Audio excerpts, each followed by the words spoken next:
เมื่อเจ้าพ่อคัสตอมคีย์บอร์ดอย่างคีย์คอนครับเขาได้มาทำคีย์บอร์ดสายสปีดครับคือถ้าเกิดเราพูดถึงชื่อคีย์คอนอ่ะผมก็คงจะนึกถึงคีย์บอร์ดที่มันมีหน้าตาหล่อๆวางไว้บนโต๊ะสวยๆเป็นคีย์บอร์ดที่พิมพ์สนุกแต่การมาของเจ้าตัวนี้ครับคีย์คอน C75 TMR ครับเป็นคีย์บอร์ดที่หน้าตาหล่อก็จริงครับแต่ข้างในเนี่ยเขายัดสเปคที่โคตรโหดเลยครับโพลิเลต 8,000 ครับแล้วก็เทคโนโลยีแมกเนติกแบบใหม่ครับที่เรียกว่า TMR ครับคลิปวันนี้ผมจะเล่าให้ฟังนะครับว่าความหล่อกับความแรงมันไปด้วยกันได้ไหมครับ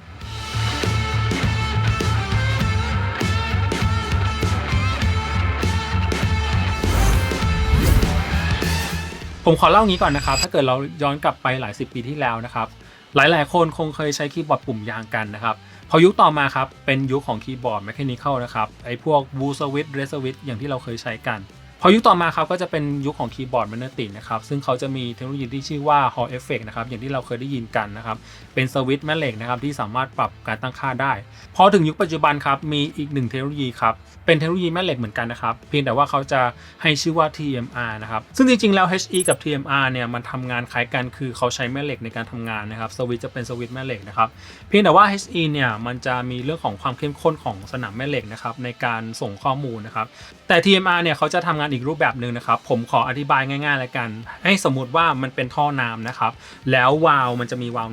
น้ำเนี่ยเปรียบเสมือนสวิตช์นะครับถ้าเกิดเราหมุนวาล์วน้ำเยอะน้ำก็จะไหลแรงแต่ถ้าเกิดเราหมุนวาล์วน้ำหลีๆน้ำก็จะไหลน้อยนะครับเนี่ยแหละครับมันคือหลักการทำงานของ TMR นะครับมันจะมีสวิตช์แม่เหล็กนี่แหละในการควบคุมการทำงานปล่อยกระแสน้ำน้อยหรือมากนะครับซึ่งข้อแตกต่างระหว่าง HE กับ TMR นะครับตัว HE เนี่ยในยุคปัจจุบันมันปรับได้ต่ำก็จริงนะครับอยู่ที่ 0.1 อะไรประมาณเนี้ยแต่บางครั้งนะครับมันจะมีเรื่องของสัญญาณรบกวนนะครับซึ่ง TMR เนี่ยจะมีสัญญาณรบกวนที่น้อยกว่าหรืออาจจะไม่มีเลยนะครับอีกหนึ่งเรื่องคือการใช้พลังงานครับ TMR เนี่ยมันจะกินแบตน้อยกว่าจะใช้พลังงานน้อยกว่านะครับสำหรับพวกคีย์บอร์ดไร้สายนะครับ TMR จะได้เปรียบมากกว่า HE เนี่ยจะกินแบตมากกว่านะครับเพราะว่าเขาจะต้องจ่ายไฟไปเพื่อสร้างสนามแม่เหล็กนะครับซึ่งอันนี้ TMR จะได้เปรียบมากกว่าพอมันใช้แบตเยอะกว่ามันก็จะเกิดความร้อนสะสมมากกว่านะครับซึ่ง TMR จะมีความร้อนสะสมที่น้อยกว่าเพื่อนๆอาจจะมีคำถามว่าTMR มันดีกว่า HE แล้วทำไมมันถึงไม่ได้รับความนิยมนะครับคือ HE เนี่ยมันมีมาตั้งนานแล้วนะครับเพราะฉะนั้นเรื่องของราคาเรื่องของวัสดุต่างๆนะครับมันจะมีราคาที่ถูกกว่า TMR เนี่ย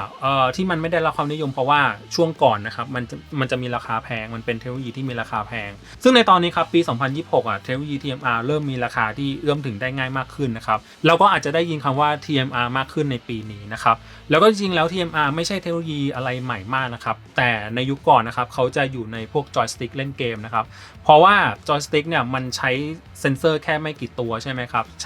ช้แค่ไม่กี่ปุ่มจะมีความแตกต่างกับคีย์บอร์ดซึ่งคีย์บอร์ดเนี่ยเขาใช้เป็น100ตัวเลยมันก็จะมีราคาแพงมากๆในยุคก่อนนะครับแต่ตอนนี้เริ่มมีราคาถูกลงแล้วก็สำหรับคนที่อยากศึกษาข้อมูลเพิ่มเติมครับคีย์คอนเขาเขียนบล็อกไว้แล้วนะครับก็ลองเข้าไปอ่านละกันผมทิ้งลิงก์ไว้ข้างล่างคลิปนี้นะครับนั่นแหละครับเลยเกิดมาเป็นคีย์บอร์ดตัวนี้ครับคีย์คอน C75 TMR นะครับเป็นคีย์บอร์ดแบบ 75% ครับซึ่งก็จะมีเรื่องของ F row นะครับแล้วก็ cursor สอนแล้วก็มี knob ด้วยนะครับซึ่งอันนี้ผมชอบมากน้อยนะครับที่จะมีคีย์บอร์ดระบบแม่เหล็กแล้วมี knob อันนี้เขาให้มานะครับดีมากเลยส่วนสีเขามีอยู่2สีครับสีดำตัวนี้ครับชื่อว่า Carbon Black นะครับอีกสีหนึ่งจะเป็นสีขาวชื่อว่า Space Silver ครับส่วนเรื่องหน้าตามีความเป็นคีย์คอนมากๆมีความเรียบมีความหรูนะครับแล้วก็เรื่องของงานประกอบดีมากๆนะครับงานประกอบดีมากปึกมากนะครับแล้วก็เรื่องของท็อปเฟรมด้านบนตรงนี้เป็น CNC อลูมิเนียมนะครับแน่นอนว่าโคตรหรูโคตรดีนะครับส่วนด้านหลังเคสด้านหลังเป็นพลาสติกนะครับแต่ก็เป็นพลาสติกที่เรียบๆงานดีมากนะครับขาปรับระดับสามารถปรับเพิ่มได้อีก2ระดับนะครับแล้วก็หัวการเชื่อมต่ออยู่มุมซ้ายบนตรงนี้ครับเป็นหัว Type C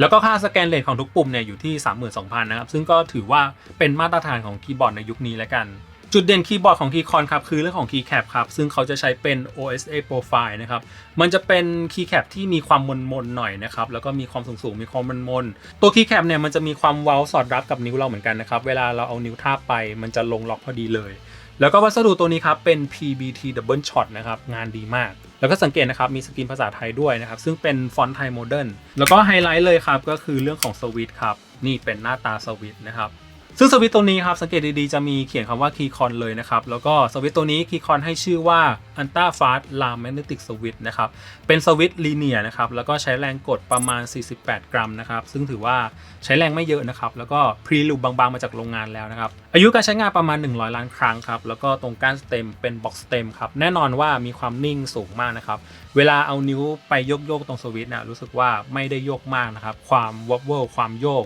มีน้อยมากๆครับตัวคีย์บอร์ดโครงสร้างเป็นแบบ Gasket Mount นะครับแล้วก็ข้างในเนี่ยเขามียัดวัสดุดูดซับแรงกระแทกดูดซับเสียงนะครับประมาณ5ชั้นเดี๋ยวลองไปฟังเสียงการพิมพ์นิดนึงครับ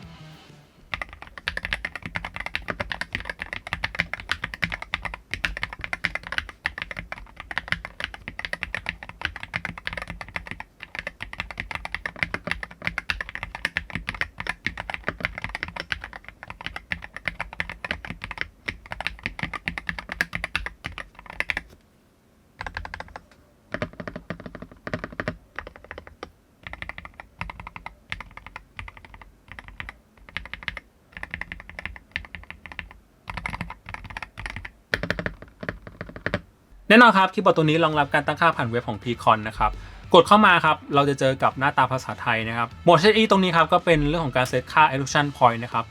ดูขวาบนก่อนแล้วกันนะครับเขาจะมี preset คร่าวๆนะครับเริ่มต้นเกมมิ่งแล้วก็เกมแพดนะครับซึ่งคีย์บอร์ดตัวนี้เราสามารถตั้งค่าให้มันทำงานเหมือนจอยสติ๊กได้นะครับเวลาเล่นเกมก็ขอไม่ลงรายละเอียดแล้วกันนะครับเรามากดตรงเลือกทั้งหมดก่อนนะครับเพื่อที่จะเลือกทุกปุ่มนะครับแล้วเราก็ดูตรงนี้ครับค่า Illusion Point นะครับเซตได้ต่ำสุดอยู่ที่ 0.1 นะครับ 0.1 ถึง 3.35 นะครับก็ค่าค่อนข้างละเอียดนะครับเพิ่มทีละ 0.2 0.2 นะครับประมาณนี้ค่อนข้างละเอียดมากตรงนี้ครับ Rapid Trigger ครับถ้าเกิดกดคำว่าขั้นสูงเนี่ยเราสามารถปรับแยกได้นะครับระหว่างค่าปล่อยกับค่ากดนะครับซึ่งต่ำสุดนะครับเพื่อนๆดู 0.01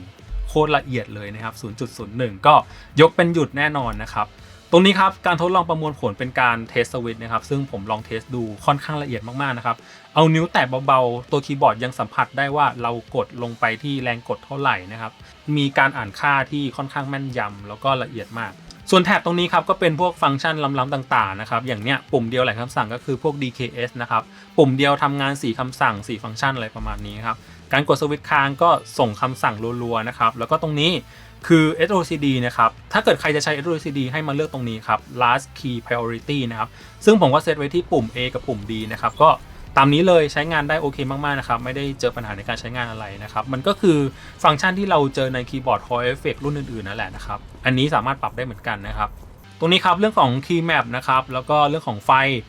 RGB มีหลายโหมดมากๆนะครับอันนี้นับได้24โหมดนะครับแล้วก็สามารถปรับแยกปรับสีอะไรได้ด้วยแต่ไฟผมรู้สึกว่าไม่ค่อยสว่างเท่าไหร่นะอันนี้เป็นสว่างสุดแล้วนะครับคือตัว Keycap ไฟมันไม่ได้รอดนะครับแล้วก็ไฟจริงๆเขาไม่ได้สว่างอะไรเท่าไหร่นะมาโครครับสามารถเซตได้เหมือนกันครับแล้วก็ตรงนี้โหมดขั้นสูงครับสังเกตนะครับเขาจะเขียนว่าโหมด Debug โหมด Debug เนี่ยมันคล้ายๆกับ Debug Time ที่เราเจอในเมาส์นะครับสมมุติเวลาเรากดสวิตช์ลงไปนะครับตัวสวิตช์มันจะมีการหน่วงระยะเวลาแป๊บหนึ่งนะครับเพื่อที่จะทำให้ตัวสวิตช์มีความนิ่งที่สุดนะครับเพื่อที่จะรอคำสั่งอันใหม่อะไรประมาณนั้นซึ่งค่าจากโรงงานเนี่ยเขาแนะนำไว้ที่20มิลลิเซกนะครับซึ่งอันเนี้ยผมก็แนะนำให้ปรับตามที่เขาแนะนำนะครับคืออันแรกเลย Eager per key นะครับ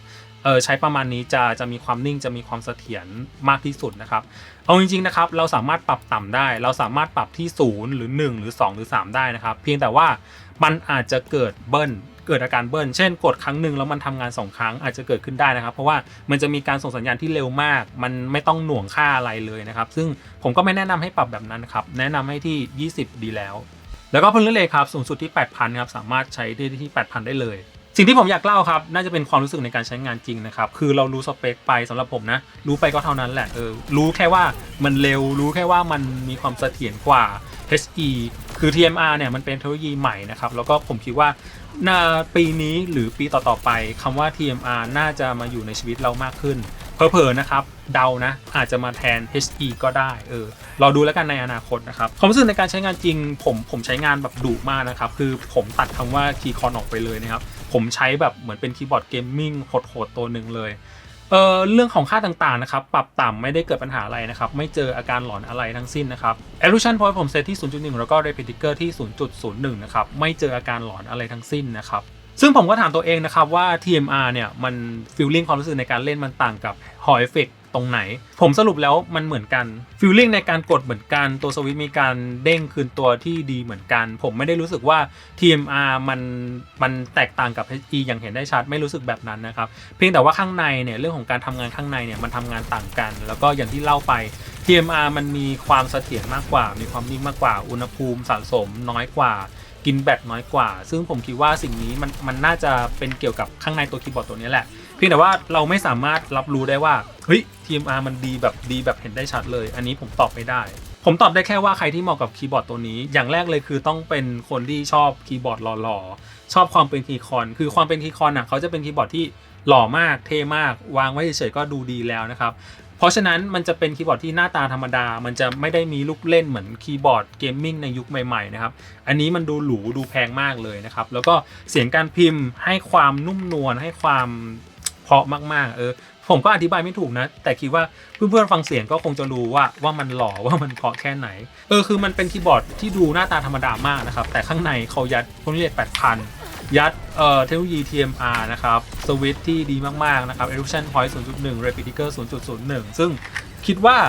มันค่อนข้างที่จะขัดกับหน้าตาของเขาเหมือนกันนะเพราะว่าข้างในโหดมากแต่ข้างนอกเขาหล่อมากแล้วก็อีกหนึ่งเรื่องสำคัญที่ผมคิดว่าสำคัญมากๆจริงๆนะครับคือตอนนี้ครับผมดูราคาในแอปส้มนะครับร้าน Official ของ T-Con นะครับคีย์บอร์ดตัวนี้ครับยังไม่ได้ใช้โค้ดส่วนลดนะครับยังไม่ได้ใช้โค้ดราคาอยู่ที่ 2,294 บาทซึ่งเป็นราคาที่ผมคิดว่ามันควรจะแพงกว่านี้ไหมเพราะว่ามันหล่อมากมันดีมากแต่ราคาอยู่ที่ 2,000 ต้นๆแล้วก็เขาเขียนไว้เลยนะครับว่ารับประกันศูนย์ไทย2 ปีนะครับซึ่งผมคิดว่าค่อนข้างคุ้มมากๆนะคือ 2,000 ต้นๆได้ทั้งหมดนี้เลยมันไม่แน่ใจว่าคีย์คอนตั้งราคาผิดหรือเปล่านะเพราะว่ามันถูกมากๆเลยสำหรับผมนะอีกหนึ่งสิ่งสุดท้ายผมคิดว่าเป็นเรื่องของงานประกอบที่ความเป็นคีย์คอนมันตอบอยู่แล้วงานประกอบโคตรดีเลยแล้วก็โอเลโปรไฟล์เป็นอะไรที่บอกถึงความเป็นคีย์คอนมากๆมีความเรโทรมากๆมีความหล่อเท่มากๆแล้วก็ฟอนต์ไทยโมเดิร์นสวยมากๆครับนั่นแหละผมคิดว่าเป็นอีกหนึ่งตัวที่คิดว่าแฟนคีย์คอนควรจะต้องเก็บไว้นะครับราคาดีมากแล้วก็สเปคข้างในโหดมากหรือว่าสายเกมมิ่งที่อยากจะหาคีย์บอร์ดหล่อๆสักตัวเสียงเพราะๆสักตัวคิดว่าเจ้า C75 น่าจะเป็นคำตอบสำหรับเพื่อนๆครับ